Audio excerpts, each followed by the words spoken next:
Salam damai untuk kita semua. Hari ini Sabtu 6 Maret, hari biasa Pekan Prapaskah kedua. Dengan bahan permenungan dari Injil Lukas 15 ayat 1 sampai 3, dilanjutkan ayat 11 sampai 32. Mari kita buat tanda kemenangan Kristus. Dalam nama Bapa dan Putra dan Roh Kudus. Amin. Allah Bapa yang Maha Pengasih dan Penyayang, kami bersyukur kepadamu karena Engkau memberikan kesehatan dan kesempatan untuk membaca dan merenungkan firman-Mu. Bapa, bukalah mata hati dan pikiran kami agar dapat mengerti dan mampu mempraktekannya dalam kehidupan kami. Amin. Inilah Injil Yesus Kristus menurut Lukas. Dimuliakanlah Tuhan. Para pemungut cukai dan orang-orang berdosa biasanya datang kepada Yesus untuk mendengarkan Dia. Maka bersungut-sungutlah orang-orang Farisi dan ahli-ahli Taurat, katanya. Ia menerima orang-orang berdosa dan makan bersama-sama dengan mereka. Lalu ia mengatakan perumpamaan ini kepada mereka. Ada seorang mempunyai 2 anak laki-laki.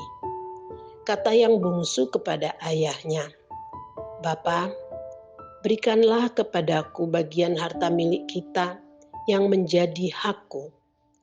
Lalu ayahnya membagi-bagikan harta kekayaan itu di antara mereka.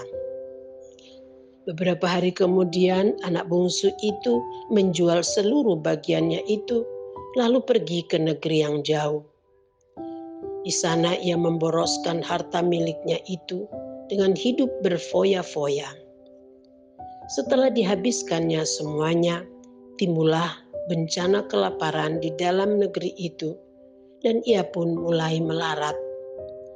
Lalu ia pergi dan bekerja pada seorang majikan di negeri itu. Orang itu menyuruhnya ke ladang untuk menjaga babinya. Lalu ia ingin mengisi perutnya dengan ampas yang menjadi makanan babi itu. Tetapi tidak seorang pun yang memberikannya kepadanya. Lalu ia menyadari keadaannya, katanya, "Betapa banyaknya orang upahan Bapakku yang berlimpah-limpah makanannya. Tetapi aku di sini mati kelaparan. Aku akan bangkit dan pergi kepada Bapakku dan berkata kepadanya, Bapa, aku telah berdosa terhadap surga dan terhadap Bapa. Aku tidak layak lagi disebutkan anak Bapa. Jadikanlah aku sebagai salah seorang upahan Bapa." Maka bangkitlah ia dan pergi kepada bapaknya.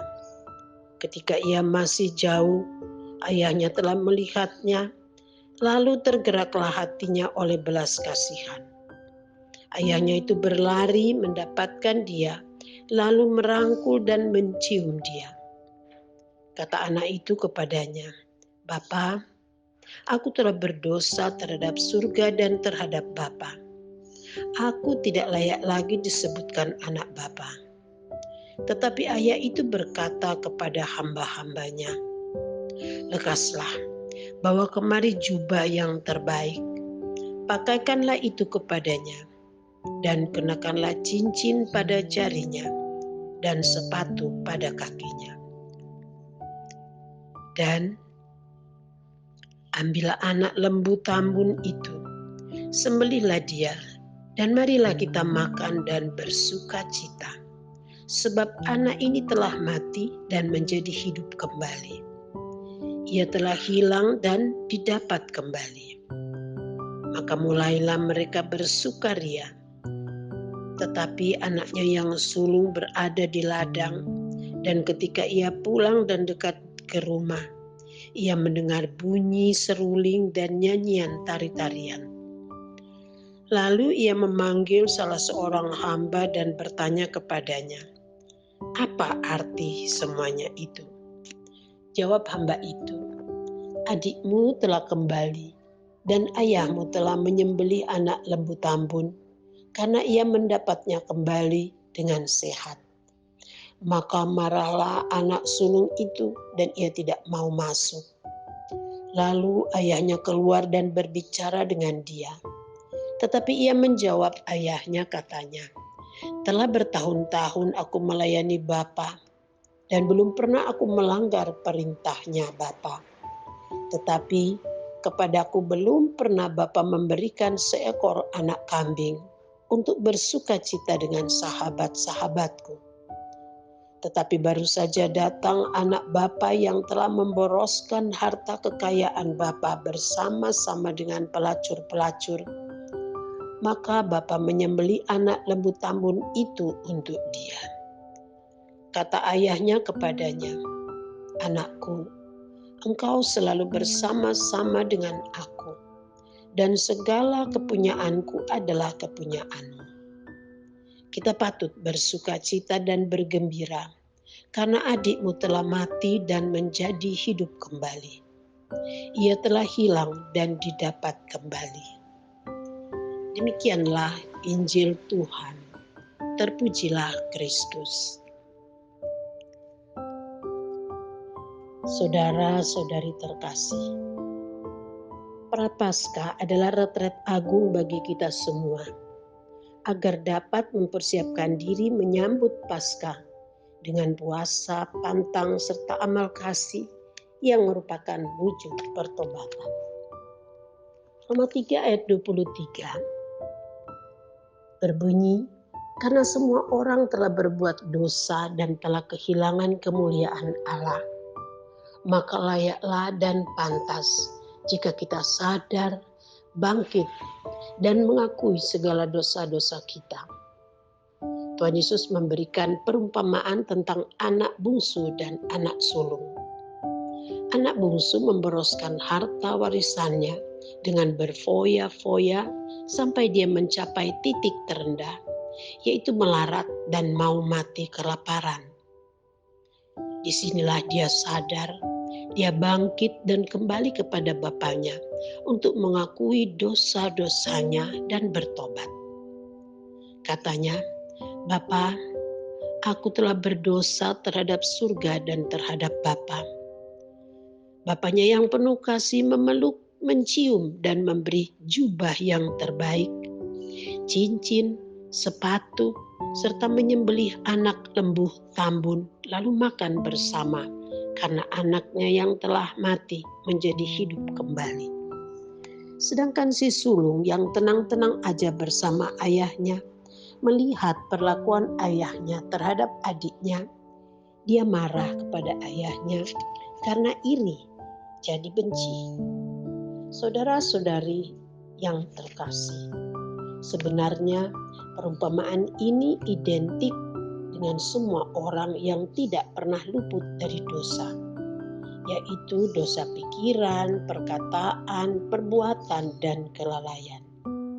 Kita mengenal ada 7 cacat jiwa pokok, yaitu iri, benci, dengki, cabul, rakus, marah, dan malas. Jika kita sadar bahwa yang dapat mengampuni dosa kita hanyalah Yesus Kristus, kita bisa baca dalam Roma 3 ayat 25. Kristus Yesus telah ditentukan Allah menjadi jalan pendamaian karena iman dalam darah-Nya.